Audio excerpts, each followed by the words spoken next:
Arabian മണ്ണിൽ വീണ്ടും ഒരു ലോക കാൽപന്ത് മാമാങ്കത്തിന് അരങ്ങൊരുങ്ങുന്നു. ഖത്തറിന് ശേഷം ഗൾഫ് തീരദേശത്ത് ലോകകപ്പിന് വീണ്ടും പന്തുരുളും. 2034 ലോകകപ്പ് ഫുട്ബോളിന് ആതിഥേയത്വം വഹിക്കാൻ സൗദി അറേബ്യയെ തെരഞ്ഞെടുത്തെന്ന് ഔദ്യോഗികമായി ഫിഫ പ്രഖ്യാപിച്ചു. ലോകകപ്പിന്റെ ആതിഥേയത്തിനായുള്ള ലേല ചരിത്രത്തിലെ തന്നെ 419/500 എന്ന ഏറ്റവും ഉയർന്ന സ്കോറോടെ യോഗ്യത നേടിയ സൗദിയെ സംബന്ധിച്ചിടത്തോളം ഔദ്യോഗിക പ്രഖ്യാപനം മാത്രമേ ശേഷിച്ചിരുന്നുള്ളൂ. ആ ഒരു പ്രഖ്യാപനത്തിനായി രാജ്യവും ജനതയും നാളുകൾ, മണിക്കൂറുകളായും നിമിഷങ്ങളായും എണ്ണി കാത്തിരിക്കുകയായിരുന്നു. അത്രമേൽ ആകാംക്ഷയും ത്രസിപ്പും ഓരോ മുഖത്തും പ്രകടമായിരുന്നു.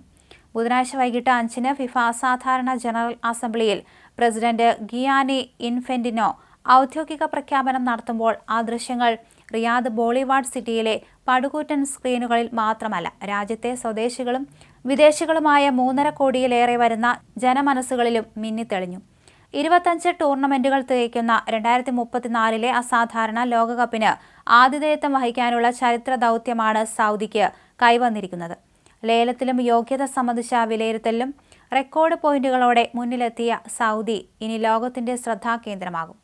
അടുത്ത 10 വർഷം ആ ദൗത്യ പൂർത്തീകരണത്തിനുള്ള നിരന്തര പ്രവർത്തനങ്ങളിൽ മുഴുകും ഗൾഫിലെ ഈ ഏറ്റവും വലിയ സമ്പന്ന രാജ്യം.